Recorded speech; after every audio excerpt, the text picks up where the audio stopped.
avec les débatteurs Epiphane Tchabi et Raoul Steve Gouloukan. Bonjour. Bonjour le Messogo. Voilà, on regarde un peu sur les interventions aujourd'hui. La tranche de grogne, sur la tranche de grogne, on a enregistré quelques retours par rapport à la divagation des bêtes, et ce qui est un peu triste, c'est que même dans les écoles, les enfants ne peuvent plus travailler tranquillement.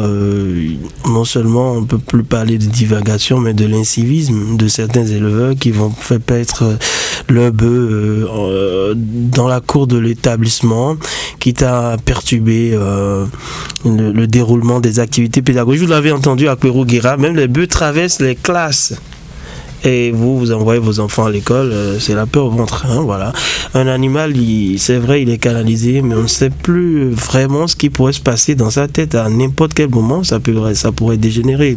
Je crois que Fraternité a joué son rôle. Les autorités devraient se saisir rapidement de cette situation. Oui, je pense que c'est une situation déplorable que vous venez de faire remonter à tout le monde, et que au niveau des autorités locales, il faille prendre des dispositions. Ce n'est pas Pérou-Guira seul, hein. Il y a bien d'autres écoles. Vous prenez le cas des écoles qui se retrouvent dans bien d'autres, dans la périphérie aussi. Et ces écoles sont dans cette situation. Comment des bœufs peuvent traverser des écoles? Et je pense que là, au niveau des quartiers, les chefs quartiers doivent prendre des dispositions. Faire en sorte que les bœufs ne puissent pas traverser les écoles, même si les écoles ne sont pas clôturées. Ce n'est pas une raison. Ce n'est pas parce que l'école n'est pas clôturée que on va faire passer des bœufs et perturber les activités pédagogiques. Et l'autre chose également, c'est les risques que les apprenants courent. Vous voyez, lorsque les bœufs sortent et que c'est à la sortie des enfants, mais un animal, c'est un animal, hein. Même si, la plupart du temps, l'animal n'est pas agressif, c'est quand même un risque pour ces enfants. Imaginez que des enfants à la sortie commencent pas à s'amuser avec ces bœufs-là, ou se retrouvent au milieu du troupeau, ils s'exposent. Donc, avant que le bouvier, qui est peut-être à une certaine distance, ne se rende compte, bienvenue déjà les dégâts. Donc moi je pense que ça pose véritablement un problème. Les bœufs peuvent passer partout, mais pas dans les écoles. Non, moi je pense que ça pose véritablement un problème. Il y a également le PP au Quai d'Ama qui vit la même situation. J'ai échangé avec la directrice de l'école la dernière fois qui m'en parlait. Et donc, c'est bien d'autres écoles qui vivent cette situation. Donc, je pense qu'il faut faire quelque chose. C'est vrai, les directeurs, je dirais, sont impuissants face à la situation. Mais à leur niveau aussi, ils peuvent faire quelque chose. Rapidement, faire une concertation avec les sécu de leur quartier et les sages du quartier, pour que véritablement ceux qui le font, qu'on puisse leur dire d'arrêter. On n'est pas obligé de faire paître son bœuf dans une école, non. Même si l'école n'est pas clôturée, parce que la raison qu'on peut évoquer, voir tout de suite là, l'école n'est pas clôturée, donc c'est laissé à tout vent, non. Il faut quand même respecter une école. C'est une structure qui appartient à toute la communauté. Et c'est là où on donne le savoir, et c'est pas normal que ça se passe comme ça. Et ça perturbe le déroulement normal des activités pédagogiques. Il va falloir que quelque chose soit fait, et je pense que c'est les chefs quartiers qui sont à même d'apporter une réponse à cette solution, à cette difficulté que les enseignants et les élèves de ces écoles primaires sont en train de vivre. Au-delà de ces écoles, comme nos auditeurs se sont plaints ce matin de ce que la lutte qui avait mobilisé tant d'efforts, de passion également, et tant de déclarations se révèle comme un succès. Sur pratiquement près d'une décennie ou plus d'une décennie, la ville n'a jamais réussi à ni éradiquer le phénomène, ni vraiment faire reculer cela.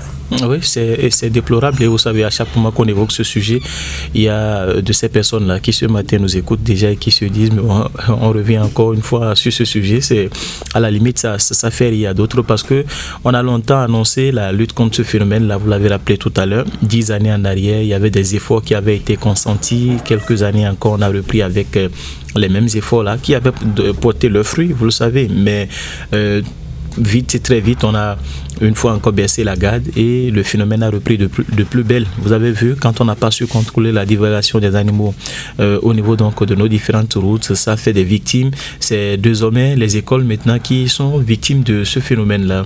Au-delà de ces écoles-là que vous avez citées, il y a 2 ans en arrière, j'étais au CG Tourou, un peu plus d'1 an. La même situation avait été décrite également par le directeur où il avait sollicité les autorités ou pourquoi pas les parents d'élèves de bonne volonté pour l'aider à clôturer le collège à midi, parfois à 11h, à 10h pendant que les enfants sont en pleine récréation. Ils sont mélangés avec des animaux qui divaguent, avec des bêtes. C'est déplorable simplement, quel que soit le degré en tout cas je dirais de conscience de celui qui fait paître ces animaux-là. L'animal peut divaguer un jour, l'animal peut quitter son champ et puis donc s'attaquer à des enfants. Vous ne savez pas dans quel esprit cet animal-là est en train donc de se promener. Donc je crois quand même que les autorités aujourd'hui ont déjà cette alerte-là et doivent prendre les mesures idoines pour éviter que le pire ne se passe dans ces écoles. Prenez ou vous voyez par exemple des apprenants qui sont assis en classe en train de suivre attentivement leur enseignant et qui du coup voit une bête venir, la débandade, ces enfants-là se lèvent, la bête va peut-être penser que les enfants ou les apprenants viennent vers elle et puis il peut s'en suivre quelque chose. Donc je crois que ces autorités-là doivent rappeler à l'ordre toutes ces personnes-là qui font paître leurs animaux dans ces différentes zones. Les écoles sont des lieux où ce sont des âmes innocentes qui y sont. On va apprendre ou on va recueillir le savoir et que ce soit donc les bêtes et les animaux qui soient et les enfants, les apprenants qui soient mélangés dans ces lieux-là, je crois que on a atteint donc le summum donc des risques de ce phénomène-là. Il faut que les autorités se lèvent, même si on n'arrive pas à lutter contre ce phénomène-là à l'intérieur donc de la ville, sur nos différentes routes, et que ça ne se propage pas jusque dans les écoles. Dans les écoles, ça prend déjà une autre proportion. Il faut vraiment qu'on puisse trouver une solution afin de garantir la sécurité des apprenants et des enseignants qui sont dans ces différentes écoles. En attendant, faudrait prendre langue avec les acteurs. Oui, il faut prendre langue avec les acteurs et vous savez, ce n'est que dans le dialogue qu'on peut trouver une solution à tout problème. La difficulté a été déjà exposée par un chef d'établissement et donc cela suppose que c'est réel et beaucoup d'établissements vivent la même situation. Moi, je pense que il faut réunir déjà les acteurs au niveau de chaque quartier. Et le chef quartier peut déjà faire ce travail, faire une rencontre avec les bouviers qui se retrouvent dans la zone, avec les directeurs d'école, de sorte que on ne puisse pas faire traverser les bœufs dans les écoles. Moi, je trouve que ce n'est pas normal. Ailleurs, on peut encore accepter. Et encore qu'ailleurs, ça pose un problème. Et on a de cesse d'en parler. Et pire encore, si c'est dans une école, je pense qu'il faut faire quelque chose. Et c'est les chefs quartiers, c'est également les bouviers, c'est aussi les directeurs d'école qui doivent se mettre ensemble et trouver un terrain d'entente de sorte que les bœufs ne perturbent plus la quiétude des enseignants et des apprenants. Et encore que nous avons des tout petits, vous savez, dans les écoles, il y a la maternelle, il y a le primaire, et donc c'est des enfants, c'est des tout petits, et c'est pas toujours facile.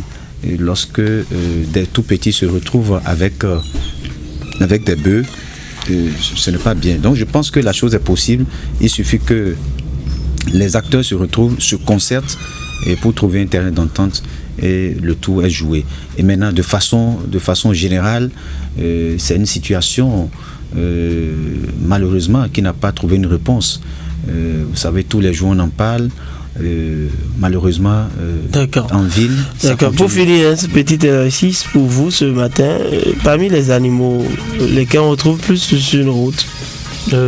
Moutons. Les chiens remportent pas de mort, les chiens. Ouais. Vraiment. Merci. Bonne journée à vous.